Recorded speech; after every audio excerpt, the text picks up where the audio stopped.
Now, my buddy Greg is an old chopper pilot, and he flies from Goose Bay, Labrador. Nobody knows just how long he's been at it, but I think that he once knew Igor.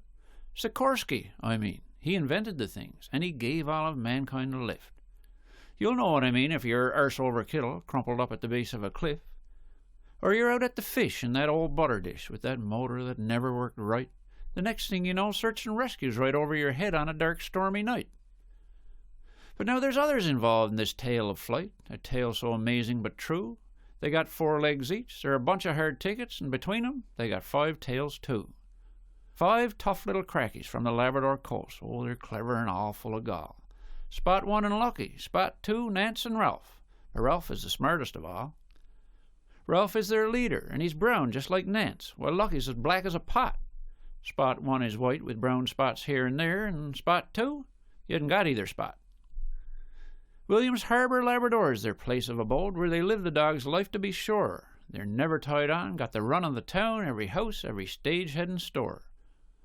Now Ralph, I suppose, is partly retriever, and he loves going after the ducks. He'll go after just about anything that's gone, balls, sticks, or pond hockey pucks.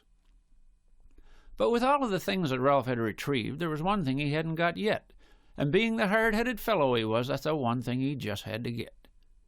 'Twas a big orange duck, and it made quite the racket whenever it came and pitched down, and it used to spit humans and then eat them again whenever it showed up in town.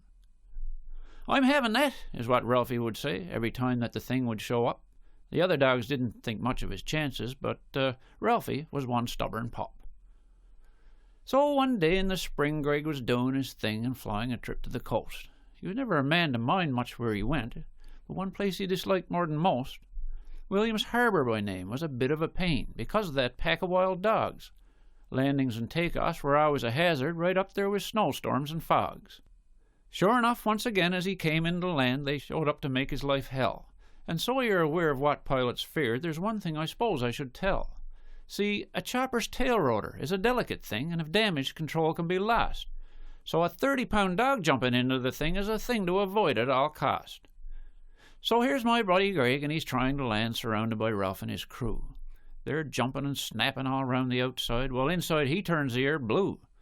On the ground with no damage, he shuts down the engine, and the rotor blades start to slow down, with our 5 little friends sat up watching the tips of those blades as they go round and round.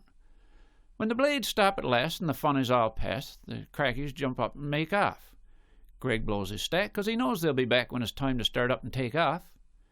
Sure enough, right on cue, here comes Ralph and his crew as Greg starts his engine to leave. 5 heads rotate at an increasing rate as the rotor blades come up to speed. Now set to depart, and our poor pilot's heart is up in the back of his throat. With dogs jumping and leaping, the words that he's speaking are words that I can't really quote. Airborne at last, with the danger all past, he starts to move forward to leave. And here I'll allow that what you'll hear now is something you might not believe. See, the place where he parked was a nice level part, I guess 80 feet back from the shore, and where land meets sea is a nice drop, you see, I guess 10 feet or more. As he flew towards the drop, the excitable lot of canines had their eyes on his chopper, and he suddenly sensed a chance for vengeance, in a way not entirely proper. Well, the plan worked just right, and a wonderful sight did our long-suffering pilot behold. 4 dogs took the fall for the sins of them all into the salt water so cold. Greg let out a cheer as he flew through the air and watched the 4 dogs swim ashore. He'd had his revenge on the 4-legged friends, and he figured he'd even the score. But wait now, you say, with 4 dogs in the bay, what happened to our other puppy? Both Spots went in, Nance was soaked to the skin, and so was poor unlucky Lucky. Ah, but Ralph was too swift to go over that cliff. Yes, Ralph was both smarter and bolder. Greg was into his climb just at that time when he felt a light tap on his shoulder. A passenger was pointing out to the right float. This chopper had pontoons, you see. They're flat on the top with a reinforced spot that you stand on to get in or leave.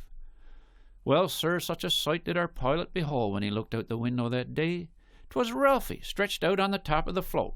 A bird dog, I guess you could say.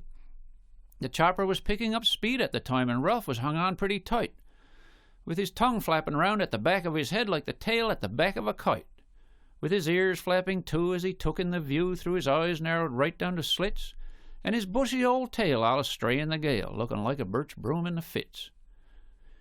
Greg figured much faster would lead to disaster for his canine hitchhiker for sure, and of course that would mean one less dog on the team, and for Greg, less was better than more. But he's a soft-hearted guy as he roars round the sky and really would not hurt a flea, so there just was no way he'd go faster that day and dump poor old Ralph in the sea. So we landed again and put off his new friend, who was glad to get back on the ground.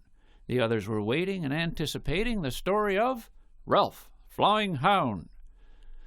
And so now, my friends, I suppose I should end this tale of courage and pluck. Canine legend will say that Ralph won the day when he brought back that big orange duck.